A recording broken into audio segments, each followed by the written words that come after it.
On this edition of Southern Newsweek, former Dunedin musician Malcolm Black loses his battle with cancer. Ranfurly man Michael Johnston has made a discovery of international significance. And a top Dunedin rally driver offered her advice during Road Safety Week recently.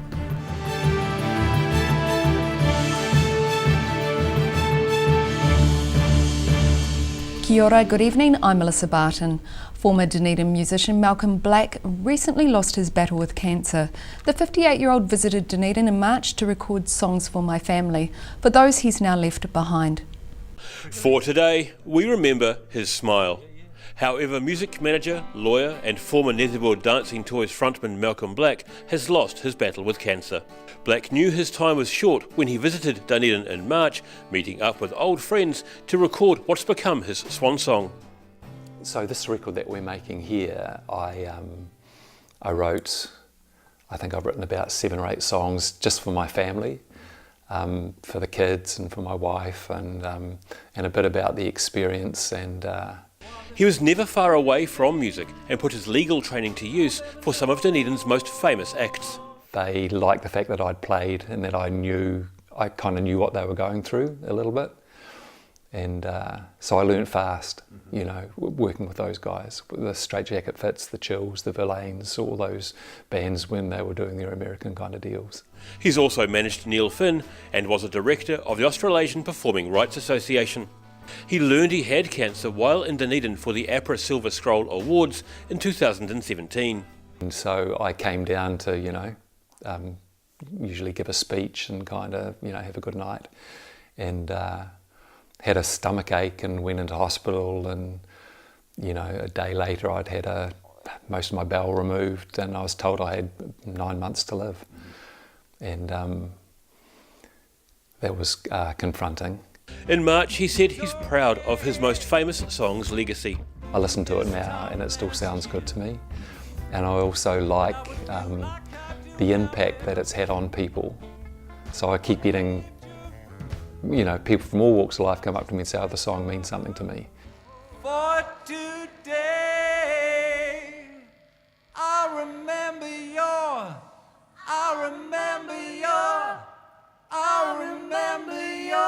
smile. Thank you very much.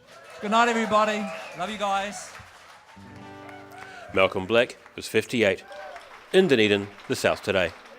Ranfurly man Michael Johnston has made a discovery of international significance. He's put the Maniatoto into the record books by finding a series of fossilised moa footprints millions of years old. It was on a routine swim with his dogs in his favourite swimming hole in the Kyburn River when Ranfurly man Michael Johnston made a significant discovery, the first moa footprints to be found in the South Island. And you can just see the wee shelf with the one footprint on it. And you look a little bit more, you can see another one. He took photographs of the footprints and sent them to Otago Museum. And it's amazing that Michael got in touch with the museum and was concerned with the protection of the prints, because they're located in a meander of a fairly major river. Fleury says the imprints are thought to have been exposed by significant flooding in the Maniatoto late last year. It's likely they wouldn't survive another flood event, making them a very rare find. A lot of the time, moa footprints, especially in the more recent history, when they've been exposed, they've been in places where they're completely inaccessible and unable to be extracted. So that's why we're here today, attempting to drain out the swimming hole that they're in and diverting the Kyburn so that we can try to get these out. 7 clear footprints were found in total. A team of around 10 people have been working to extract the prints from the site this week, with the Kyburn River temporarily diverted to pump out the water covering the footprints. They'll then be taken to Otago Museum, where they'll be preserved and put on temporary public display. It's giving us a glimpse back into the past, before the Ice Ages probably, of some of the animals that lived here. We know from other finds that moa were in the district. This is a really tangible find. As for the man who discovered the prints, he says he's never been a fossil seeker before. I can't say going to see my great-grandma would be a fossil interest, but yeah. He says as long as the swimming hole gets put back, he'll be a happy man. In the Maniatoto, the South Today. New Zealand's Road Safety Week was held recently amidst one of the worst starts to the year on the nation's roads. Dunedin-based rally driver Emma Gilmore is a staunch advocate of educating motorists and hopes sharing her experiences can help others. A lucky escape. Dunedin rally driver Emma Gilmore has released these images of a crash from the 2007 Whangarei rally. She visited the accident site recently and is using her experiences as part of Road Safety Week in the hope images like these can help educate motorists. You know, when you have an accident in your rally car and you've got a roll cage and race seats and safety harness and helmets, it just makes you realise how vulnerable you are just out in everyday driving, in an everyday road car. Ministry of Transport figures state 377 people died on the country's roads between January and December last year. Gilmore says there's a vast difference between racing on closed roads and standard highway driving, and she knows which she feels is safer. In saying that, probably the biggest difference, which is what makes me feel safe when I'm racing down a rally stage, is that I have the road to myself. There's no one coming in the opposite direction. And if someone said to me at the start of a start line, they said, well, you just keep to the left, and the person starting at the other end, they're going to keep to the left, you just wouldn't do it. Yet that's what we do every day on our roads with just a white painted line between us. Provisional Transport Ministry figures state so far 155 people have died as a result of accidents across New Zealand roads. She says every road user needs to think of their own driving and how we can all improve as a nation. I think we can all drive better. It's not everyone else on the road is idiots. It's us. We need to drive better, and it's a case of us educating ourselves so that we're not just getting our licence at 15 or 16 and keeping it until we have to reset it again. When we're in our 70s, it's crazy. You should be always educating, always getting better. The cars we're driving nowadays are a lot different to the cars we got our licence in, and we all make mistakes. It's human nature, so we need to be more kind and more courteous and more aware of what's going on around us. Gilmore says all New Zealanders need to be doing better, to stay more alert, to drive without distractions, always wear a seatbelt, and to drive for the conditions. Road Safety Week ends this Sunday. However, Gilmore says we need to improve every day, all year. In Dunedin, the South Today. A helicopter landed at Green Island School during a recent fundraising event. While the children were allowed to wear mufti, it was the chopper which really blew them away.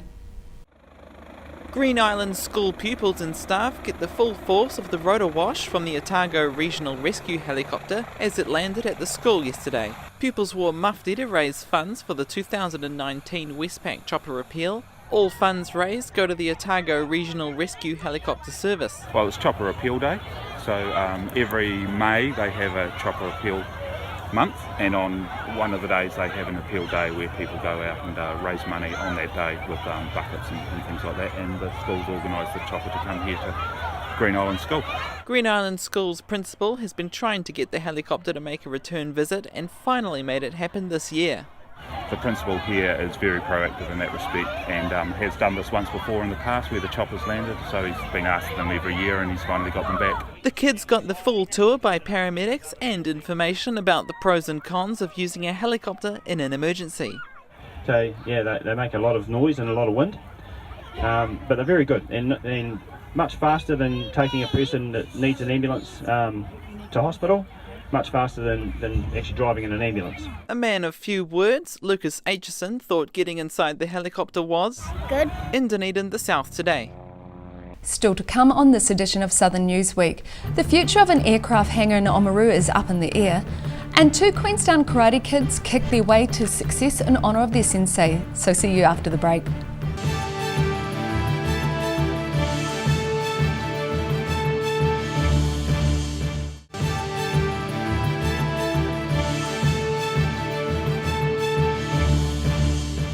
Welcome back. The future of one Oamaru Man's airport hangar could be in jeopardy, as the council has tripled rates for the property, causing financial hardship. For the past 12 years, Reverend Colin Hay, the 77-year-old retired Presbyterian minister and aviation enthusiast, has tried to drum up some interest in the hangar he built at Oamaru Airport. Mr. Hay came into some money when his brother died and decided what better place to put his new plane than in its own hangar. And Reverend Hay had big plans for the site, a place where young people could learn to fly for a modest price, as well as a place for like-minded people. But also a facility for older blokes like myself who are interested in aviation to come and potter around in the man cave and enjoy ourselves and do some projects or go flying or whatever. This year, the ground rate he pays to the Waitaki District Council has increased from $575 to $1,275 a year. He's only renting the ground under the hangar, but a registered valuer seemed to get the wrong idea. Travelling it seemed a wee bit high, but the thing that niggled me most was the fact that they'd employed a registered valuer to come and value the hangar as though it was theirs and I was leasing the whole lot. It didn't quite spell it out, and it sort of just riled me for a wee while. And if he does have to pack up, the clean-out could be quite the task. The 12 by 18 metre hangar is filled with a newly purchased plane, a couple under construction, models and a wealth of memorabilia. We'll manage, but for how long, goodness knows. I don't like the thought of trying to relocate anything. He says he would like some interest in this site, but it might be time to end the dream and gracefully grow old with some wonderful memories. In Oamaru, the South Today. The 64th Annual New Zealand Ploughing Championships were held this month at Chertsey in mid-Canterbury. Competitors had a few practice days before the big event, which attracted the nation's top ploughing men and women. Keeping it on the straight and narrow. The 64th Annual New Zealand Ploughing Championships were held at the South Canterbury settlement of Chertsey over the weekend, with competitors coming from around the country for the event. Riversdale land valuer Tryphena Carter, just one of the competitors, looking forward to the day. I think it'll be good. It's a good day for it. There's no sun glaring at the moment and it's not too hot. But the stubble's looking alright. I think it will plough nice. It'll be free, but it will be just like practice day a couple of days ago. Competitors were led onto the battlefield by a pipe band before events began. There were different sections of vehicle-drawn ploughing, from the vintage to the modern day.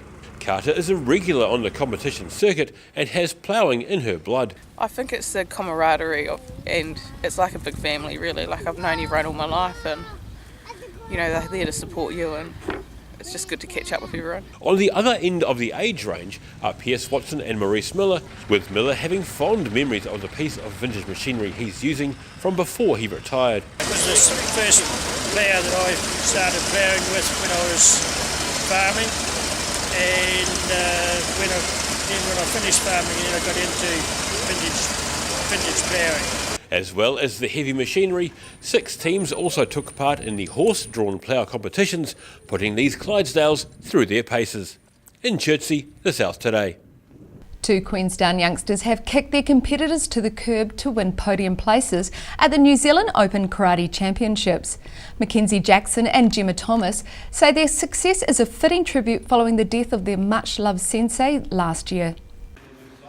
Certainly not for the faint-hearted. 13-year-old Mackenzie Jackson and 10-year-old Gemma Thomas demonstrating the sort of training that saw them win podium places at the recent New Zealand Open Karate Championships in Christchurch. I got first in Kumite and second in kata. Kata is the display section of the competition, while Kumite is the fighting. Her junior sparring partner picking up bronze in both categories. They train really hard. They do. They train really hard. They're here as often as they can be, and Mackenzie, who's now a brown belt, is also sub-instructing, taking some of the juniors. The girls' success comes after the unexpected death of their competition coach, much-loved Queenstown sensei Chris McGregor, who died of a heart attack last July in Japan. Sensei Chris and myself were karate partners for 19 years. Still pretty hard. He was very, very dedicated to his competition kids, and a lot of our progress can be placed at his door. Mackenzie later told her mum she won her gold for Sensei Chris in a tournament that's notoriously difficult. The competition there is quite tough. We've got the people who are looking to be on the New Zealand team trying to show that they deserve to be there, so it's always hard work. A gold, bronze and silver lining after a difficult year for the students and the club. In Queenstown, the South Today. A West Coast man is travelling around the South Island collecting rubbish. He's challenging other people to pick up 100 pieces of rubbish when they're out and about, then challenge their friends to do the same. Just keeping stormwater drains cleared, regular pickups of gutters along the streets. I guess catchment socks out the ends of the stormwater drains would be definitely a high priority if I had my way. But so I started a Facebook page called the Des Watson Pick Up 100 Challenge. So we can challenge our friends, our families, individuals. Let's get out there and pick up 100 pieces and post a picture of the location of where you are, and hey, we can do it with other people, do it with your friend or your kids, or so just post a picture of your 100 pieces and location, and then challenge someone else to do the same.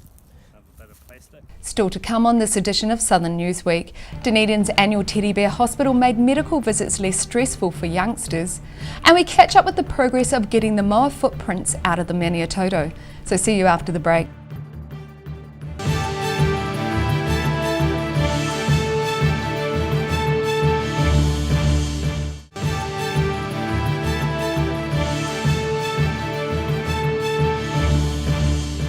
Thanks for staying with us. Dunedin's annual Teddy Bear Hospital tries to make medical visits less anxious for preschoolers. The annual event is coordinated by the Otago University Medical Students Association, who say it's becoming more popular every year. Today's the day the teddy bears have their checkups. It's the 8th year Otago University medical students have run a clinic for children to bring their soft toys to. Teddy Bear event coordinator Olivia Brown says it can break down any fears children might have about going to see health professionals. The kids love it. They are so cute, and so really it's not only good for them, because I guess when they come face to face with a real healthcare setting, they're less anxious, less fearful, they kind of know a little bit more of what to expect. The hospital event invites preschool children to bring in their favourite cuddly toy for a checkup with Otago University medical and dental students. Brown says it also helps her and her fellow students, as practising on Teddy aids their bedside manner. In our early years of medicine, we have a lot of theory, so we don't get a huge amount of time to spend with real people, real children, so it's really good for us to have practice with this before we head out into the clinical setting. About 130 youngsters participated at Elam Church on the first morning of the weekend's clinics. Brown says hospitals, dental surgeries and medical centres can make children anxious, so the Teddy Bear event aims to create a positive and fun experience for them. So the people that we invite are all the children from across Dunedin who go to the kindergartens. So they come along and they meet with our medical and dental students here at Otago University, and they pretend to be teddy doctors and teddy dentists, and the children basically bring along their teddies and they say that their teddies are sick, they've got something wrong with them, be it a broken leg, a cold, and our students interact with them and try to treat Teddy to make him feel better. Brown and her fellow medical students spent 6 months preparing for the event. She admits being initially nervous, but is pleased with how the event came together. In Dunedin, the South Today. New Zealand wool took centre stage at the Rangiora Showgrounds this month. The 50th annual Royal Agricultural Society Golden Fleece exhibition was held in Rangiora for the first time. Just some of the world-class wool on display at the 50th Annual Royal Agricultural Society Golden Fleece Exhibition. It's the first time Rangiora has hosted the event, with RAS President Jeff Smith in awe of the quality of fleeces on display. But these are amazing quality products, sustainable, natural. You just simply could not get something better for baby clothes, for example. And so this is the way that we showcase the best there is in New Zealand. Golden Fleece convener Christine Roberts says there were around 90 fleeces between the fine and strong wool sections. But all over the country. All the champion fleeces throughout New Zealand are brought together and to vie for the Supreme Award. There were also around 20 fleeces in each of the black and coloured sheep wool, alpaca and mohair goat fleece sections. Fibre hair comes from all over the South Island, probably representing sort of 5 to 10 producers represented here, and you know, small to big farms ranging from maybe 10 goats up to 400 or 500 goats on one farm. Working exhibits and traditional wool spinning gave onlookers a glimpse of the garments which can be made from the fleeces. Smith says he's also impressed with the enthusiasm of young people who visited the exhibition on Friday to learn from the judges. And that's another important part of what this is all about, not only exhibiting the product, but it's also about showing it to the community, and it's also about giving young people the opportunity to follow their interest into agriculture, which is so significant for our economy as well. And while the venue for the 51st Golden Fleece is yet to be decided, it will be held in Canterbury, with the RAS National Office housing the event for a second year. In Rangiora, the South Today. Explorers have been mapping Queenstown's mountain ranges and forests for centuries, yet landscapes hidden in the dark depths of the mighty Lake Wakatipu remain something of a mystery.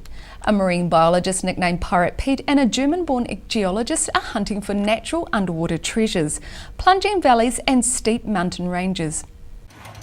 On board the Rukawai 2, NIWA researchers Pete Notman and Arne Palanton using sonar technology to map the terrain of Lake Wakatipu, something which hasn't been done since the 1970s. The main reason, scientific reason behind it is we're interested in looking at landslides on the sides of the lake bed, because those can actually cause little tsunamis. Lake Wakatipu is the third longest lake in New Zealand and is located close to one of the country's largest earthquake sources, the Alpine Fault. Advancements in technology allow the pier to paint a picture of the lake like never before. The difference now, what we can do is, when we're finished, we have probably in the order of 3 to 5 meter little dots on the seafloor where we exactly know what the water depth is. And we have that for the whole lake. The sonar equipment operates like a high-tech fish finder, using sound to create a 3D map. We affectionately call that the mowing of the lawn, and basically that's what you do. You drive stripes and then you combine the data in computer programs and you form a 3D model of the seabed. Studying the lake bed shows if landslides or tsunamis have happened in Queenstown before and how likely it is it could happen again. Any bigger earthquake in the area is causing ground shaking, and if you have sediment that is potentially going to slide, that could be a trigger to make it move. A research program called Project AF8 has looked at the Alpine Fault's historic activity. It shows the fault's produced magnitude 8 or greater earthquakes 27 times in the past 8,000 years. That's an average of one every 3 centuries. The last one was in 1717. In Queenstown, the South Today. After battling the elements for more than 2 days, excavators have removed all but one of the recently found moa footprints from their 3 million year Maniatoto home. Heavy cutting tools were used to cut the historic prints out from the drained riverbed. Moa markings up to 4 million years old, leaving their Maniatoto home after 3 days of painstaking excavation. A team of Otago University and museum staff removed the footprints from the Kyburn River late last week. Otago Museum's Kane Fleury says it's a massive relief to finally extract them. We've been fighting the river, the pump, the inflow through the gravel, and we've finally started to get some progress on lifting them. A drone with a 3D scanner surveyed the site so a detailed image of how they looked before excavation could be digitally preserved. Using a digger and water pumps, the team finally managed to cut away the prints one by one. They carefully used concrete saws, chainsaws and hammers to remove each specimen. They were then placed on pieces of plywood and covered to protect them from sunlight. We're coming towards the end of our project. We've just lifted 2 of the 7 blocks. We're probably going to be able to get 5 of them out. And in the end, the team extracted 6 out of the 7 moa footprints, the last already damaged and proving too challenging to remove. The footprints were found in early March by local man Michael Johnston while taking his dogs for a swim. I didn't realise it was that significant. I didn't think there was moa prints. I thought they were quite a common found thing, but well, these are the only ones in the South Island, so that's pretty cool. The pieces will now go into isolation spaces at the museum. There, its conservation manager will determine what to do with them next and how to get them on display. In Maniatoto, the South Today. That wraps up this edition of Southern Newsweek. For the latest news from the Southern region, subscribe to odt.co.nz and follow Channel 39 on Facebook and YouTube. Have a lovely evening. Ka kite anō.